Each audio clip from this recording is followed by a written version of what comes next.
कि संदेश खाली का विषय बहुत गंभीर हो रहा है। माननीय कलकत्ता हाईकोर्ट ने क्या टिप्पणी की है आपके सामने में। How can one man Shahjahan Sheikh can take the entire state to ransom, यह आपने सुना है। उसको गिरफ्तार क्यों नहीं किया जा रहा है। और यह भी टिप्पणी है कि उसके यहां पुलिस ईडी रेड करने गई थी, उसी के बाद समस्या शुरू हुई।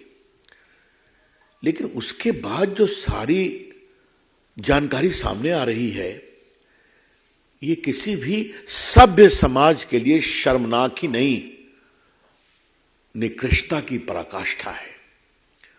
What is emerging thereafter about the patent assault, humiliating treatment, sexual assault of women is a shame on our society and democracy. ये मैं बहुत विनम्रता से कहना चाहूंगा, ये शर्म है।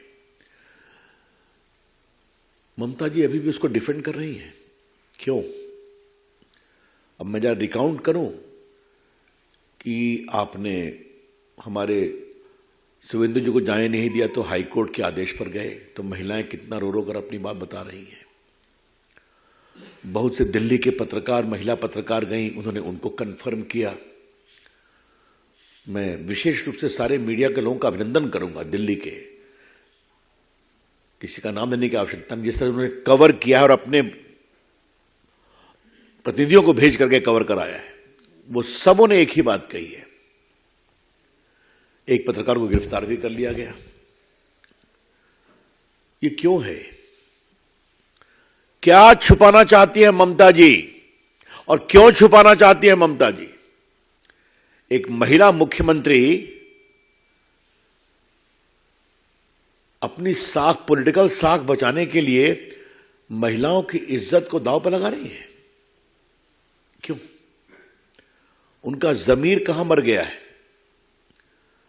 और आपको याद होगा कि ममता जी ने जब सीपीएम के अत्याचार के खिलाफ संघर्ष किया था, वो बहुत अनिश्चित काल तक अनशन में बैठी थी, तो हम सभी उनके मुरीद बने, उनकी बहुत तारीफ किया। जो संघर्ष किया वो उस संघर्ष से आगे निकली है। और क्या हो गया है? क्या आज उनका अत्याचार, पुलिस का दमन सीपीएम के दमन से भी आगे निकल गया है? कभी ममता जी अपने अंतर विवेक पर कुछ सोचती हैं क्या? यह हम जरूर कहना चाहेंगे। हम वहां की नारियों का बहुत अभिनंदन करेंगे, उनके साहस का। और क्या कलकत्ता से मात्र 75-80 किलोमीटर दूर ऐसा हो सकता है क्या कि लोगों की जमीन छीन ली जाए? वो खेती में धान उगाते हैं, बाकी फसलें उगाते हैं, सब में पानी छोड़ करके कहा यही मछली पालो। पूरी जमीन के हेल्थ को खराब कर दिया गया। तो जमीन का कब्जा करना, उनको बेदखल करना, महिलाओं की आबरू लूटना। और मुझे सबसे तो तारीफ ने आश्चर्य हुआ है कि जो एसआईटी जा रही है ममता जी ने बनाया, वो क्या सवाल पूछ रही है। आज कई अखबारों ने लिखा है उस पर। मतलब सुप्रीम कोर्ट के गाइडलाइन बहुत सख्त हैं। In case of sexual assault and abuse of womens person, पूछताछ एक नॉर्म से होनी चाहिए। और एसआईटी पब्लिक में जाकर के एक ही सवाल पूछ रही है बार बार, क्या हुआ, कब हुआ, कैसे हुआ। मतलब वो सवाल कर रही हैं कि उनको और बेइज्जत कर रही हैं ताकि उनका मनोबल टूटे। तो भारतीय जनता पार्टी अपने राष्ट्रीय मंच से इसकी बहुत भर्त्सना करती है। और ममता जी, आपको इसका जवाब देना पड़ेगा। और ममता जी, आपको इसका राजनीतिक जनता जवाब देगी। ममता जी विल हैव टू पे फॉर इट। और हम अपने बीजेपी के कार्यकर्ताओं का बहुत सम्मान करते हैं, जैसे वो संघर्ष कर रहे हैं वहां जाकर के। पूरी पार्टी पूरी मजबूती के साथ खड़ी है। इसी संबंध में हमको एक बात और कहनी है, बाकी पार्टियां खामोश क्यों हैं?